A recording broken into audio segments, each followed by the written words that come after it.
Hello, Malcolm here, and welcome again to Tuesday Teaching Tips. Thanks for joining me. Today it's episode 270, and we're talking about the benefits of closing sermons with the Lord's Supper.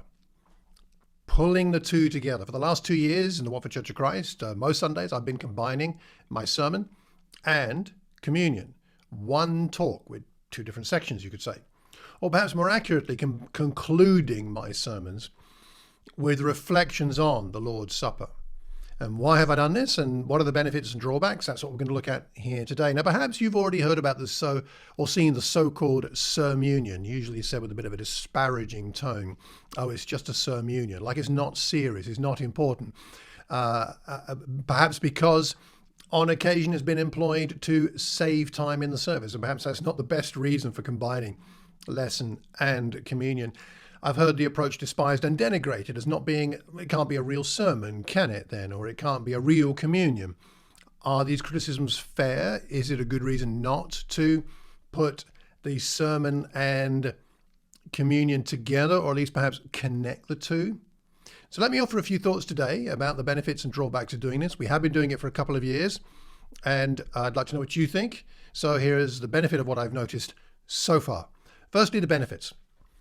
One of the benefits of having a connection between the lesson and the communion, the Lord's Supper, and it being effectively kind of one presentation, is that it avoids having too many lessons in one service. Sometimes, and maybe you've seen this, and I've seen it, and I've been guilty of perpetrating this, is that sometimes we get 3 or even 4 lessons in one service, and they're disconnected, they're different topics, and you go home with your head sort of spinning. Like, should I get more of my convictions from the communion talk? Or sometimes we even get a lesson in the welcome. We get a welcome lesson. We get a hope talk lesson. We get a communion lesson. We get a sermon lesson.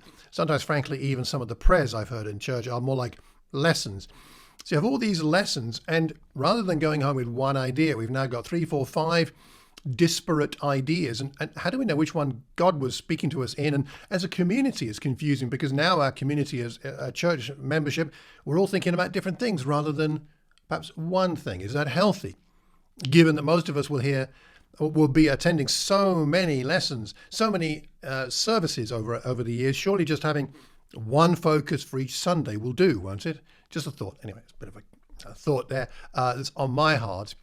So putting the sermon and communion into one slot reduces that number of lessons by ensuring that the sermon and the Lord's Supper have the same theme, right? They're connected. And it seems to me that connectedness is healthy. Now, it doesn't have to be one speaker for those two parts to make sure they're connected. You can have two different people already planning on connecting these two things, Lord's Supper and sermon. But if it is just the person doing both, it seems easier and it's easier for that person to connect the two and make sure they are effectively one presentation. Another potential benefit is that moving from the scriptures to the table seems right. Now, we don't have that process exactly in scriptures. In fact, we have it the other way around. Of course, in John 13 and 14 and 15 and 16 and 17, we have actually table to teaching. Whether it's table to teaching or teaching to table, I don't know whether one is better than the other. I'd be interested to know what you think. But nonetheless, the fact that they're connected does seem to be important. I like teaching to table. I don't think it's necessarily better than table to teaching, but I like teaching to table because then when we get to the table, when we get to the Lord's Supper, we're more clear on why we're celebrating this celebratory meal together, what we're actually remembering. And talking about the lesson over the meal, in a sense, seems to make more sense to me. I wonder what you might make of that. The third benefit of combining the lesson and the communion is that there's more likelihood, I hope, that Jesus will get the honor, not the preacher. When the preacher finishes, then the focus is often on the preacher. But when it's the preacher followed by the speaker talking about the Lord's Supper, talking about Jesus and the cross, and then we go into the taking of the bread and wine, isn't there more of a likelihood that the focus, the spotlight, will be on Jesus? And we'll talk more about that in just a moment. Because the fourth benefit of this for me is it's a discipline for me as a speaker. This approach of putting the Lord's Supper at the end of my lesson forces me to ask whether Jesus is the point of my lesson. I may have been teaching on some passage, and it may have nominally been about even Jesus, but was it really about Jesus? Was it my ideas about Jesus? Was it about how others should live the Christian life? And then my congregation are thinking about, my listeners are thinking about themselves. And to an extent, we need that. We need some soberness and reflection. But on the other hand, at the end of it all, is it really about Jesus? So it forces me, as I come to think, okay, so I've written my main lesson. Now I'm going to think about how that connects with the Lord's Supper. Okay, I need to think about Jesus. I need to think about the cross and the resurrection. So it becomes more obvious to me as I do that, whether my lesson is really about Jesus or not. And the fifth advantage is connected to that in that it helps keep the focus on Jesus, the cross and the resurrection, because that's where it's all going. I've talked about this in other of these teaching tips, but it funnels it down to Jesus. The whole lesson funnels down to Jesus. Wherever we start or wherever we journey through the lesson, in the end, it's all coming back down to Jesus. And isn't that wonderful? Isn't that kind of the point? Isn't that why we're all here? It's about him. And so with the communion thoughts, with the Lord's Supper at the end, we're coming back to Jesus, which is what it's all about. And the sixth potential benefit is that ensures that the congregation's focus is on Jesus, not on me as a speaker, but also not on themselves, as they reflect on the lesson and the points from the lesson and its application to their lives, but in the context of the cross, in the shadow of the cross and of the empty tomb, we could say, because I think the Lord's Supper isn't just about the cross, right? It's about the new life we gain through Christ. And so that's about cross. It's about death. It's also about resurrection. So that new life is in mind here. We're hoping as speakers to draw people into this new life in Christ and to be able to live it out more effectively, more fully, in a more holistic way, in a more joy-filled way. And the cross and the resurrection are so much part of that. So connecting the lesson with the Lord's Supper seems to me to be a very healthy thing to do. So what do you think about that? So 6 potential benefits, three possible drawbacks. Let me know what you think about these. One potential drawback of this is that it can keep the focus on just the one speaker. A separate person sharing their reflections on the Lord's Supper provides a wider variety of voices and perspectives, as well as enabling training for more speakers. If you get perhaps a less experienced speaker to do some sharing about the Lord's Supper, it gives them the opportunity to gain experience and get feedback. If it's one person doing the lesson and the Lord's Supper, that's fewer people, fewer varieties of backgrounds and perspectives. Now, the counterpoint of that, I would say, is that depends a little bit on how the talks are done and how the communion talks and the lessons are done. And it also, it depends on what variety you're getting up there to do the preaching. As if you're getting a wide variety of people out there to do the preaching, then that's not so significant. And if your lessons aren't too long, then you don't have to be such an experienced speaker in some ways.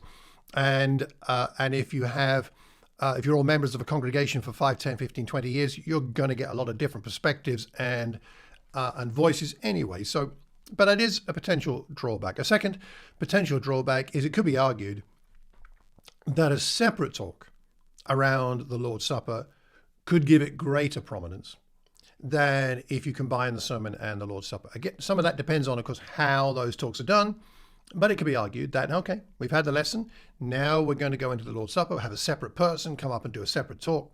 Maybe that gives more emphasis to that, and I think there's a case to be made there.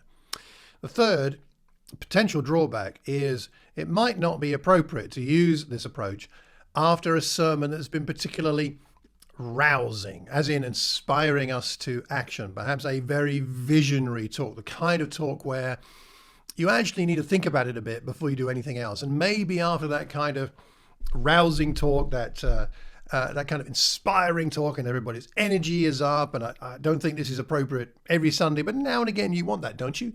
Maybe at the beginning of the year, perhaps at the beginning of the autumn, when we've all come back from our summer holidays and where our minds are a bit all over the place, and we need someone to say, come on, let's get our hearts together, let's get our minds together, let's get our energy here ready to go for God again. Maybe going into the Lord's Supper directly isn't the best at that point. I don't know, maybe it is, but that might be a potential drawback. Can you think of any others? Benefits, drawbacks, things to think about. Have you seen this done well, combining the lesson and the Lord's Supper? Have you seen it done well? Have you seen it done, in your opinion, not so well? what's happening in your local congregation? Why is what is being done that way? Remember, the way that we do the Lord's Supper and lessons is attached to our traditions. And we might think we don't have traditions, but we absolutely do.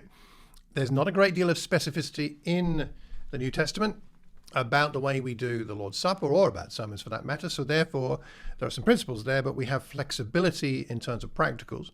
It's important that though we have flexibility, that we do what we do with an intent to glorify God and to inspire spiritual maturity in one another. And for that reason, over the last couple of years, I've been generally combining sermons with Lord's Supper in an attempt to make sure that Christ is the focus. That's the main reason. Honestly, that's the main reason. That Jesus really is the focus of my lessons and our thinking as a congregation. Reason number one. And the second reason is to make sure that we have a clarity of focus as a congregation of that lesson of the day, so that we don't get 3 or 4 different lessons, which is just a little overwhelming. Well, what do you think about all this? Please add your comment. I know you're thinking about something right now, aren't you? Well, why not comment on it? Comment on it on the podcast or on the YouTube channel here. Leave that comment below and publicly so that I and others can learn, because we learn best when we're learning in community, right? If you've got something you want to email me about, then please do so, malcolm@malcolmcox.org, or you can leave a comment on the website, malcolmcox.org. If you've got any thoughts, also on my website, you can sign up for my lovely newsletter, and I'll send you some thoughts now and again and some links to my latest materials. And if you're a new sign up, you'll get my free ebook. If you want it, How God Grows His People. So that's all yours if you just sign up. If you can think of anybody else who might benefit from this, please pass the link on. Hit that subscribe button, hit that notification bell, and you won't miss any of these or any of my uploads. Well, I hope you find that helpful. Let me know what you think about sermons and Lord's Supper, separate, together, what's best, in your opinion. Until the next time, keep calm and carry on teaching. Take care. God bless.